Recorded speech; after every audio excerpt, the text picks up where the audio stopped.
नमस्कार दोस्तों। आज हम एक बहुत ही इम्पोर्टेंट और प्रैक्टिकल कंसेप्ट को डिस्कस करेंगे। कुबलर रॉस चेंज कर्व, जो कि हमें हेल्प करता है ऑर्गेनाइजेशनल चेंज को इफ़ेक्टिवली मैनेज करने में, स्पेशली जब एम्प्लॉय इमोशनली डिस्टर्ब होते हैं। ये मॉडल ओरिजिनली एक psychiatrist doctor Elizabeth Kubler Ross ने बनाया था to describe the 5 stage of grief and loss.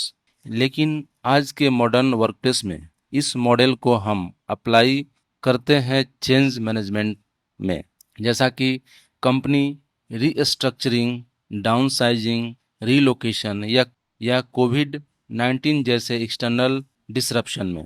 Kübler Ross change curve का ओवरव्यू देखते हैं। इस कर्व में टिपिकली 5 मेजर इमोशनल स्टेज होते हैं और कुछ एक्सटेंडेड वर्जन में 6th और 7th स्टेज भी इंक्लूड होते हैं।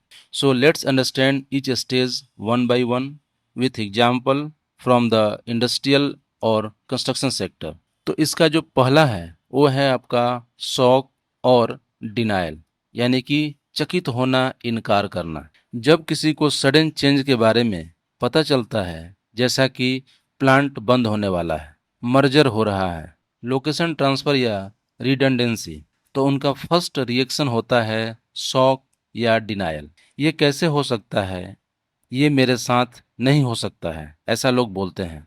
तो इसमें मैनेजमेंट की स्ट्रेटजी क्या होती है, क्या होनी चाहिए? क्लियर और ऑनेस्ट कम्युनिकेशन देना जरूरी है। कोई कंफ्यूजन या इरेलेवेंट डिटेल्स अवॉइड करना है। एक रिटर्न कम्युनिकेशन भी दें जिससे लोग समझ सकें, जैसे कि लेटर या ईमेल। एग्जाम्पल समझते हैं। एक मैन्युफैक्चरिंग यूनिट में वर्कर को कहा गया कि प्लांट शटडाउन होगा। इनिशियल ब्रीफिंग के साथ साथ उन्हें एक लेटर दिया गया जिसमें क्लियरिटी बताया गया कि आगे क्या होगा।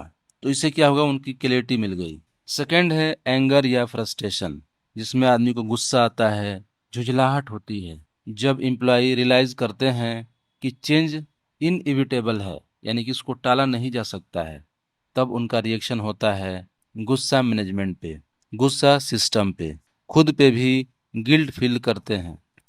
इसमें मैनेजमेंट की स्ट्रेटजी क्या होती है, यानी कि पेशेंस रखना, इम्पैथिकली लिसनिंग करना और मैनेजर को शांत रहना होगा, इवन इफ लोग एग्रेसिव व्यवहार करते हैं तब भी।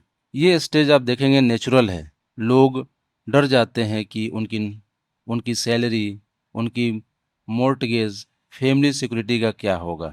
तीसरा स्टेज है बार्गेनिंग, यानी कि मोल भाव या समझौता करने की कोशिश करना। इस स्टेज में लोग निगोशिएट करते हैं। मुझे और 1 साल का काम दे दो, मैं ट्रांसफ़र ले लेता हूँ पर जॉब छोड़ू नहीं।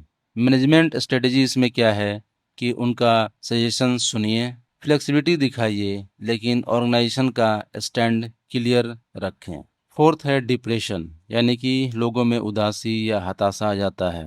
ये सबसे डिफ़िकल्ट और सेंसिटिव फेज़ होता है। स्टाफ लॉस मोटिवेशन होता है, विड्रॉ कर लेते हैं अपने कलीग से, प्रोडक्टिविटी लो हो जाता है। पॉजिटिवली क्रिएट करें through reward and recognition, interesting training session, one on one support meeting. ये स्टेज मेंटल हेल्थ के पर्सपेक्टिव से भी इम्पोर्टेंट है। पांचवा जो स्टेज है, यानी कि एक्सपेरिमेंट, नया तरीका आजमाना। ये ओरिजिनल 5 स्टेज में नहीं आता है, लेकिन रियल वर्ल्ड एप्लीकेशन में एक फेज़ होता है जहां एम्प्लॉय चेंज को एक्सेप्ट करके स्टार्ट करते हैं, नया सिस्टम, टूल या रोल्स ट्राई करते हैं। इसमें मैनेजमेंट स्ट्रेटजी है training and skill building session करना, एम्प्लॉय का कॉन्फिडेंस बिल्ड करना। और छठवा स्टेज है एक्सेप्टेंस या डिसीजन, यानी कि स्वीकार करना और निर्णय लेना कि करना क्या है। अब लोग समझ जाते हैं कि पुरानी सिचुएशन वापस नहीं आएगी। They start planning for future, accept कर लेते हैं कि नए रोल और रिस्पॉन्सिबिलिटीज़। इसमें मैनेजमेंट स्ट्रेटजी होनी चाहिए कि चेंज के पॉजिटिव आउटकम हाईलाइट करें, रेगुलर फीडबैक लें और स्ट्रेटजी रिवाइज करें अगर ज़रूरी हो तो। कुबलर रॉस कर्व एक लीनियर प्रोसेस है। कभी कभी एम्प्लॉय एक्सेप्टेंस के बाद वापस डिनायल में भी जा सकते हैं। ये ह्यूमन बिहेवियर का पार्ट है। मैनेजर को इसके लिए प्रिपेयर्ड होना चाहिए। सो कभी भी चेंज को सिर्फ बिजनेस डिसीजन ना समझें, बल्कि उसे पीपल कंसेंट्रिक अप्रोच से मैनेज करें। तो थैंक यू। अगर आपको ये कंसेप्ट यूज़फुल लगा तो आप इसे अपना नेक्स्ट ट्रेनिंग या टूल बॉक्स स्टॉक में भी यूज कर सकते हैं। तो मिलते हैं अगले ऐसे ही वीडियो में। तब तक आप अपना ध्यान रखिए। Take care. Bye bye.